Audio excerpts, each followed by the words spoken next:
We are back inside City Hall. A few months ago, we were joined by Janice Schachter and her daughter Ariel, who is hard of hearing, and told us about their fight to make the world more open to members, if you will, of the hard of hearing community.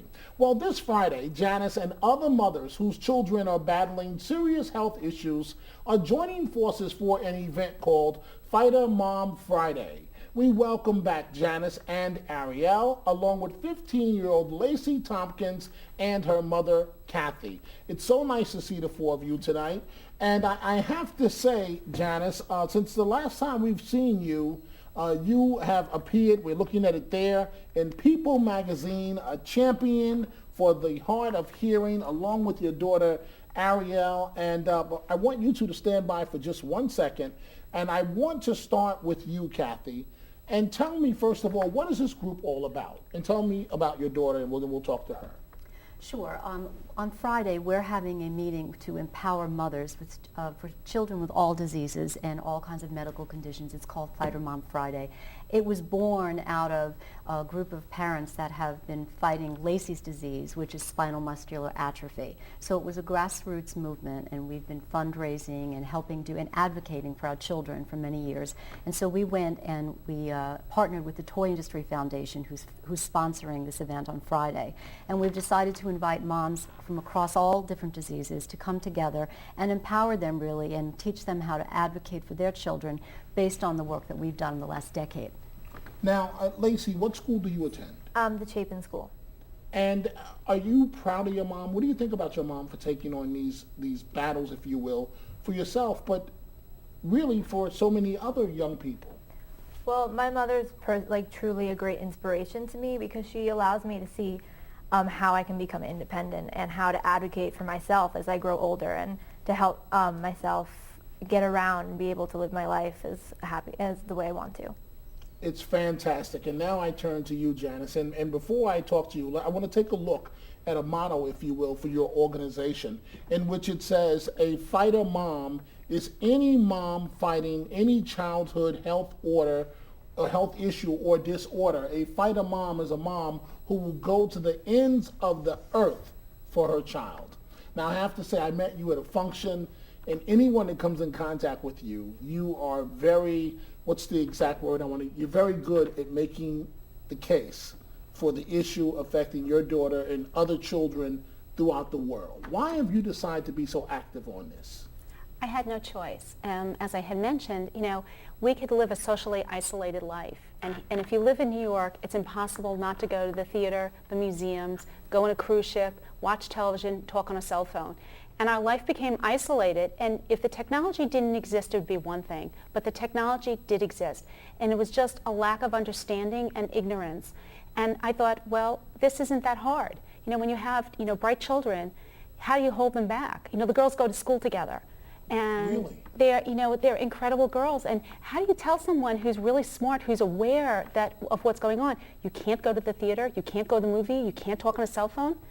It just seemed ridiculous. So I had no choice. It wasn't like I set out and I said, I'm going to fix this. It was basically I fixed each problem, and the next thing I knew, I was running a program, but I had no choice. If I don't do this, who's going to? And that's part of what the program is. When your definition of a mom has to expand when you have a child with a disease or a disability, you may have not set out that way, but you don't have a choice. It's no different than fighting for your child's education. You have to fight for their life, and you have to do what it takes to get it done. And that's what we're doing. That's what we're hoping to inspire other moms. You know what I find remarkable about you? You are a living testament to what I have found, that one person that's determined and has the heart, they can change the entire world. And you have other moms that are around you.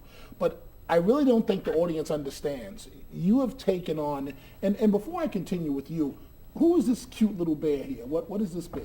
All right, this little bear is it's the hearing access bear, but the really special thing is he wears hearing aids, and you can get them for $2, but it's a normal animal. It's a normal toy that I could play with, or anybody could, and it's just normal, and it makes hearing loss or anything just seemed normal. And it was great. This was done by Build-A-Bear, and I approached Maxine Clark, who's the chairwoman of Build-A-Bear, the chief bear, and she was amazing. I said to her, you know, every child wants to be able to be like everyone else and go into a store and be a human being. No special catalogs, no special stores. And I said, can you do this? And she said, walk with me and talk fast. And we know I can talk fast. So I did that. And the next thing I knew, they came up with this prototype. And it's amazing that Maxine, she got it. That's the way corporations should be running. It's not that how many millions are we going to sell. It's appropriate to do for a business decision, and maybe they sell thousands, but they said this was the right thing for them to do as a corporation. Now, and I'm coming back to you, Kathy, in just 1 second, but one person, you know, pushing, but a bunch of mothers, but pushing to change the world. But remember, there's a lot of people with me. It's not, of course. it's not just me. And you made that point the last time you were here, that there were others with you. But you have been very public about this. What companies, just quickly, major companies, have you forced them or they've been willing to work with you to change their policies as it relates to people that may have a hard time hearing? Well, we've worked with Disney, Kennard, Royal Caribbean, Apple. We'd like Apple to do more. We'd like the stores to be accessible so that when you go to the Genius Bar, everyone can hear. But they have now made their iTunes videos to have captioning, which is remarkable. You know, those are just a few. We'd like to see companies like HSBC banks have the same access that they have in London. I'd like to see Walmart, who has access in London, have the same access here. You know, just because the law is not clear and says you have to have it, it's a good business decision as we have aging boomers. This is the right thing to do. Let's stop worrying what the ADA says you have to do. Let's do what people need. And I think if we start viewing people with disabilities that way, what can we do as a good customer service? I think companies will start doing more, and I'd like to see companies do that. Kathy, just briefly, what happened with Lacey's health? And then I want to talk about your life for a second. Well, Lacey has a degenerative neuromuscular disease. She used to be able to walk. She was no longer able to walk when she was in about 3rd grade. And so we have been, for the last 15 years, battling this disease. And again, there are many, many families that in the last decade I have met all across this country with all kinds of neuromuscular diseases and other things. I mean, there are 10 million children in America that have disabilities of all sorts in their homes. One more time. You said 10 million. million? Yes, yes. 10,000, I'm sorry, 10,000. Okay. But there are so many children that are affected by different diseases. And what we're really trying to do with this Spider Mom program is to unite everybody, because your normal is different from a healthy family's normal, no matter what disease it is or whatever health impairment it is. And I think that this is about a very positive, empowering day, a day when we're telling people that you can do things like what this family has done. On Friday. Yes, and give them a prototype and a manual with real-world results and a how-to. Take on whatever it is, if it's cancer, if it's vision, if it's hearing, if it's neuromuscular diseases. I think it's about what we can do and what we have done, and in a very positive and upbeat thing. And I think it helps the children also to live their life to the fullest, no matter what is holding them back, physical, mental, whatever it might be. Autism, everything. I mean, I think there's lots of challenges out there for all mothers, and that's what we hope to accomplish on Friday. I'm curious. 2 questions here. Number one, for whenever we do these types of segments, we receive a large reaction from the public, positive, and folks want to get involved. So if a mother, and you have no idea how many mothers I meet out at public events, and they remind me of you in terms of they come up and they say, we need you to focus on this. And I go, okay, we will. And they basically shake me and go, no, you don't understand. We need you to focus on this. And then they keep doing it. So the point I'm trying to make is that for anyone that wants to get involved, what should they do? I think the first thing to do is, develop where it's important for you. It's hard to focus on all over the place. Focus what's the most critical. So for us, as I had mentioned, we started with the temple where Ariel went to religious school. But it could be the museum your child's going on a school trip, let's say for hearing loss. But with Friday's event, if they want to get involved with Friday's event. Come to the event, call. It's free. It's free. As we said, the toy industry is sponsoring this. They just can sign up online. It's called fightermom.org, and it's at the Palace Hotel in Midtown. We'd love to have as many people as possible there, and they will learn there how to, from a grassroots perspective. From 8 to 5? Yes, the entire day. And we're looking at your website now.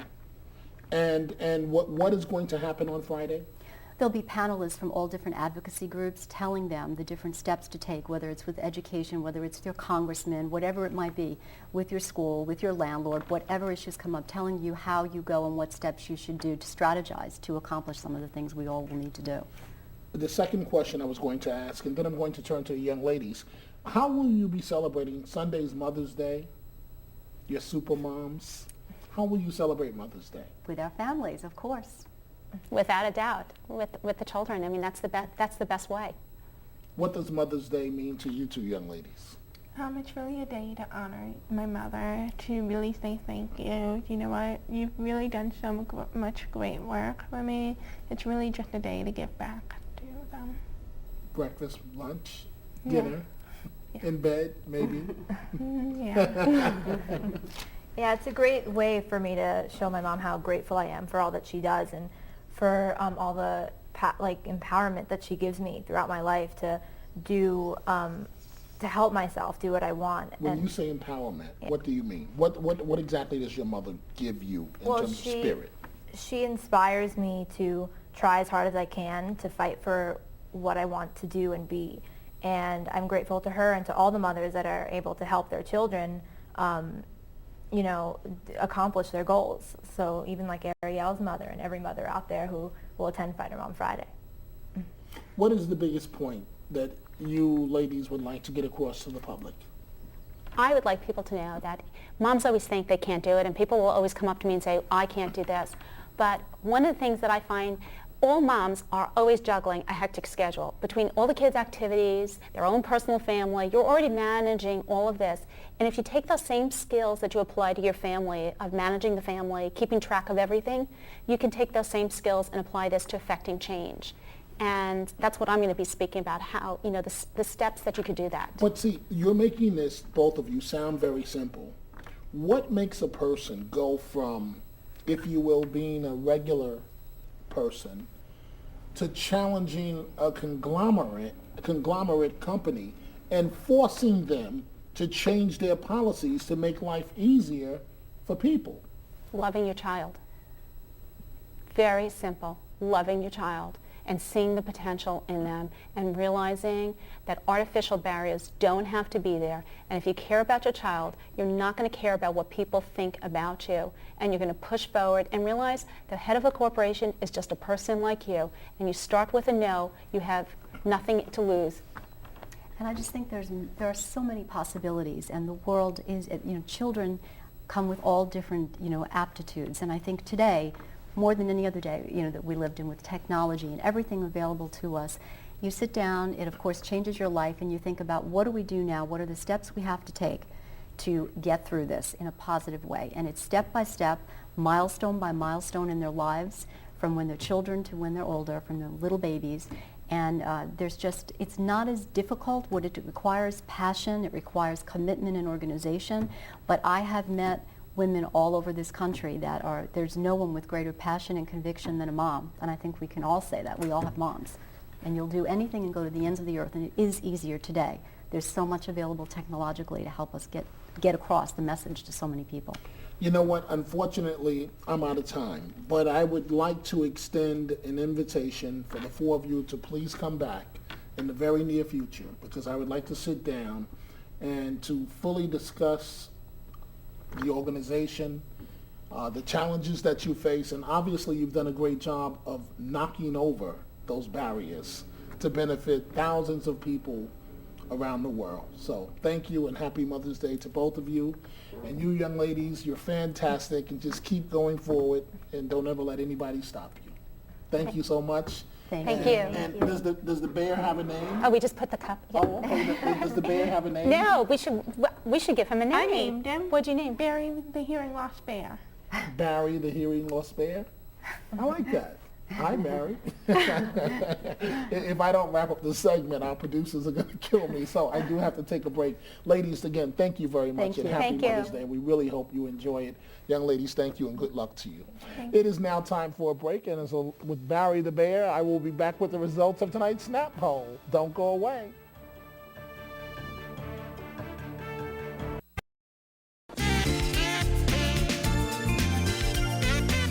This is the New York Living Health and Fitness Report.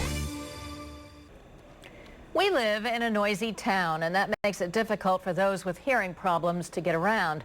But there is a high-tech solution being tested in the subway system that could be a major game changer for those with hearing aids. New York 1 Health and Fitness reporter Kafi Drexel has details. 59th Street for the orange race. Directions from a station agent used to be nearly impossible to understand for 17-year-old Ariel Schachter, who has severe hearing loss. It would kind of be like I knew sound was happening, but it's like a silent movie where everything's going on and you don't understand it, and except when someone gives you a little hint. But that silent world is becoming audible with the introduction of a device called the Hearing Loop into more public spaces throughout the 5 boroughs. And now in large part due to the work of her mom, Janice Schachter-Lentz, who runs the advocacy group Hearing Access Program, it's in more than 400 subway booths around the city. We know that there are 36 million people with some form of hearing loss, and we know that number is growing. The technology, also known as an induction loop, is already common in some European countries. The loops placed around the perimeter of a room or window send out electromagnetic signals that can jump to a receiver called a telecoil or T-coil. Already in most hearing aids or cochlear implants. When the T-coil is switched on, it picks up only what comes through a microphone or loudspeaker and cancels out the background noise. The $13.5 million subway hearing loop project is the largest in the country. Induction loops were a federal stimulus project. It was a project that we were considering and had completely designed, and so the money came directly from the federal government. Advocates say the technology is so advanced that the sound can actually come across more clearly than what those of us without any hearing loss might normally hear. It's gaining attention now, but it's not even new. I seem to recall back 25 years, all hearing aids had T-coils on them. You used it for the telephone. Nobody talked about it. To put this infrastructure in, looping systems where it can actually do some good aside from just hearing on a phone or sitting in a looped room, to finally literally get light shown on this, it's enormous. Kafi Drexel, New York 1.